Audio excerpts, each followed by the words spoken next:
Thanks, Brent. Great presentation to everyone, to the audience. I'm going to go quite quickly through this next section as we are running a bit out of time. So apologies if it seems a bit rushed, but I think with science-based targets, it really complements what Brent has been saying so far. The reason why we wanted to show you because SBTs is because it's a good example of how a process around setting targets work, and how it can be related back to climate financial related disclosures, and it's part of and how it relates back to the fourth pillar of the TCFD framework, which is around setting targets or metrics and targets.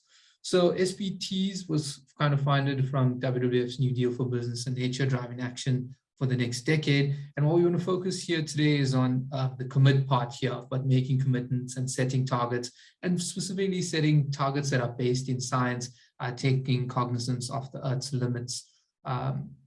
It's part of the SBTIs was created with WWF, CDP, which we've mentioned earlier, the United Nations Global Compact, which is the world's largest sustainability platform, as well as the World Resource Institute, which is the world's largest environmental think tank. And here the vision is to create science targets that are based in science that relate to greenhouse gas emission reduction. Three kind of components here that are important to SBTIs and that very much relate to what Brent has just spoke about on the previous session. And this is the first one around credible and rigorous commitments and that are grounded in science. The second part is around consolidated practical approaches to disclosure. So here we're talking about a roadmap to disclosure around including the steps to mobilize action, as well as, if people are, if financial institutions are looking for KPIs, SBTs provide a great tool for that. And more importantly, SBTs are transparent, proactive, and encourage proactive management of operational and regulatory risks.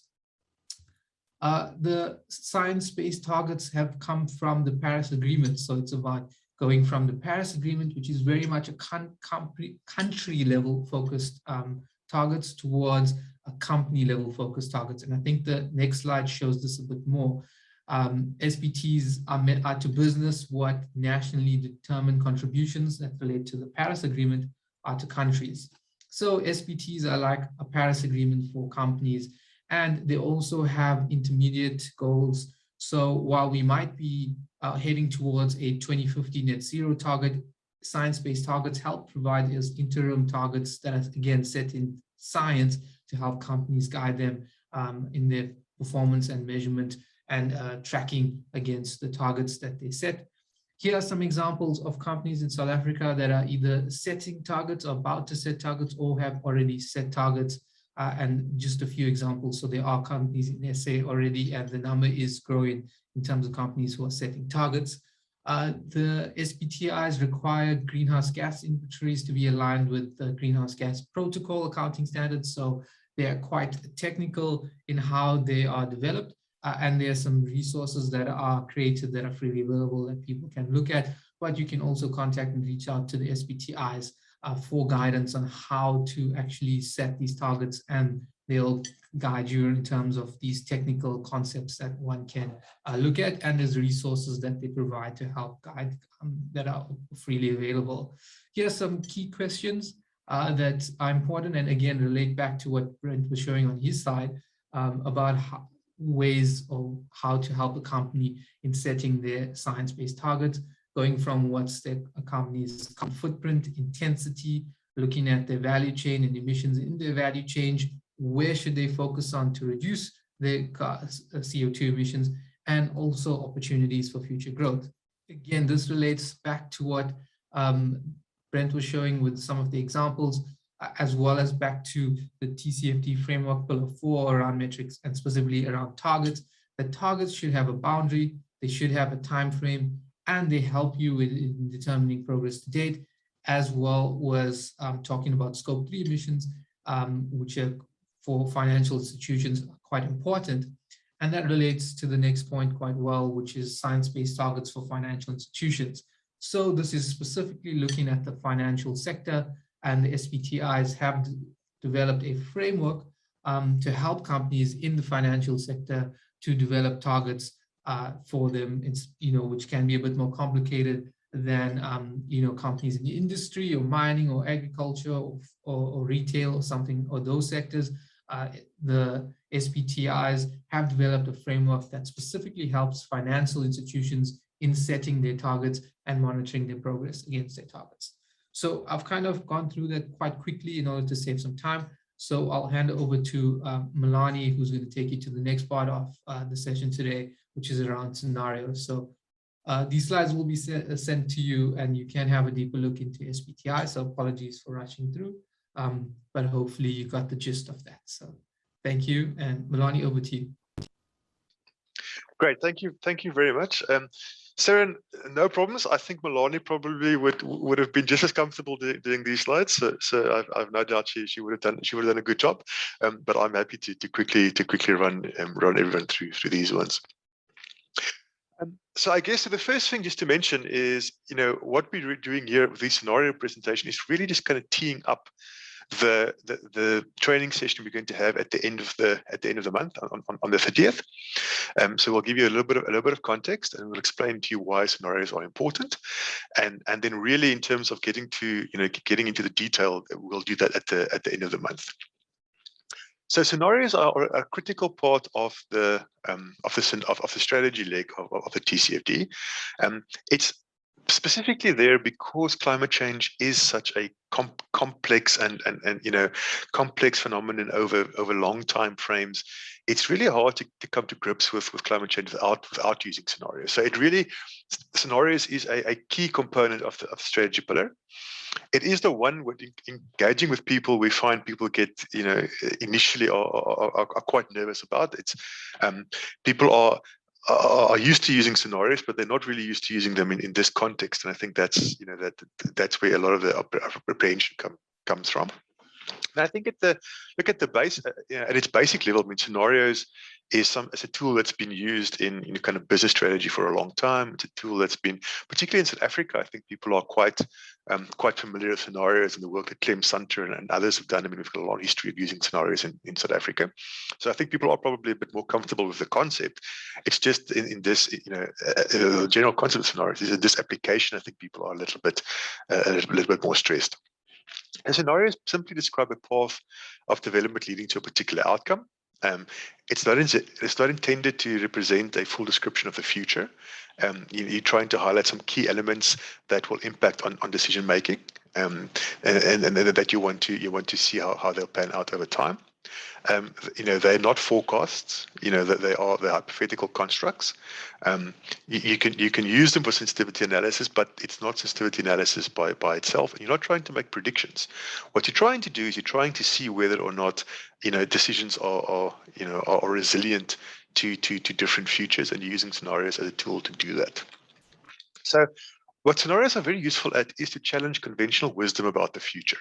So particularly in something like climate change, I mean, it's interesting to look at the kind of unexpected outcomes, or the outcomes that are maybe less likely or less discussed, just to see to what extent outcomes can diverge going forward, and that might highlight some areas of vulnerability that you wouldn't have been you wouldn't have thought about without scenarios.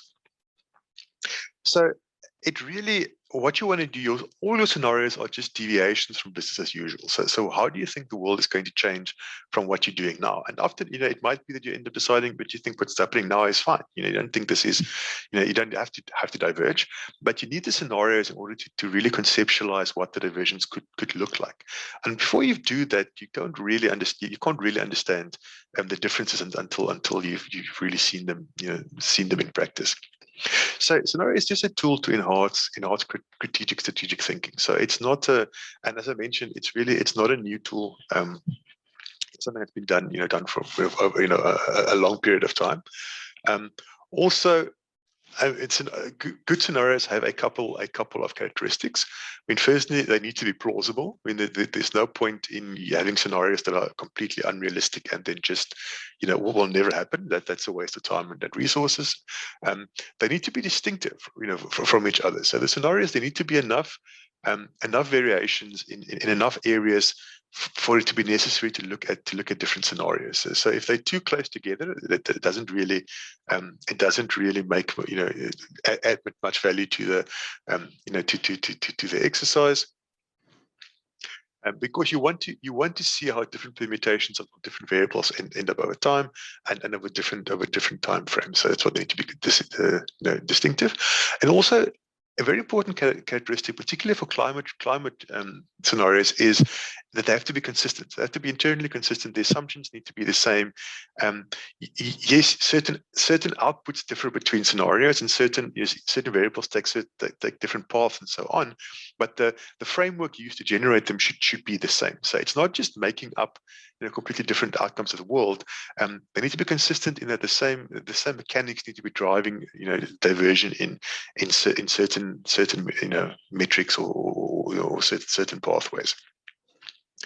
And particularly when picking climate scenarios, this is very important because obviously there's so many models out there being used for climate forecasting. It's very important that you have models based on, or have scenarios based on the same models and the same assumptions within those models. Then they also have to be relevant, of course. I mean, it might be some scenarios might be very interesting, but they really need to be relevant to your organization. So they need to be generating impacts that will influence your bottom line. It's no point in looking at at sectors and things that really you have no exposure to and you never plan to have any exposure to. So that's why they have to be relevant, and you really should pick your scenario based on your own needs. But then lastly, also they should be challenging. I mean, the scenarios, they need to diverge, and they need to. It's no point in just mapping the same future with slightly different tweaks.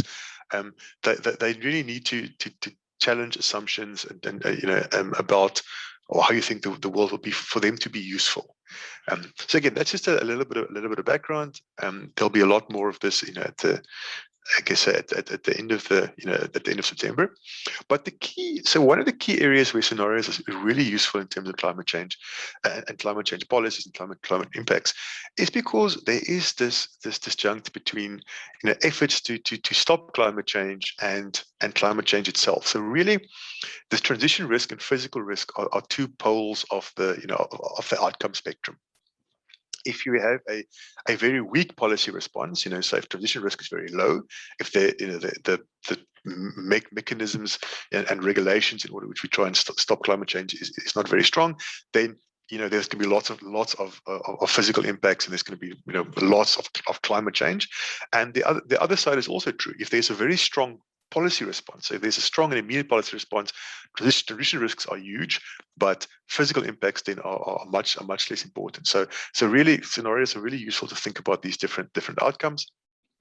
Now, and so in terms of the climate scenarios, what you really want to do is you want to take all the kind of risks, you want to translate those impacts into financial implications, and you want to use that to actually see what happens to different assets, to different asset classes, and so forth. And this is what will be presented to you at the at the training at the end of September.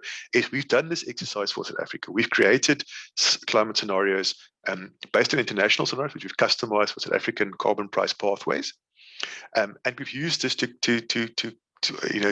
classify or to quantify the impact of transition risk on those 54 large listed companies I spoke about earlier. So we're going to really translate so there's assumptions around temperature rise and on policy response and so forth, and we'll explain all of that in detail at the end of September. And then importantly, we'll also show you some examples of exactly what we think the impact and the value of that is going to be. Again, it's a little taster of that session.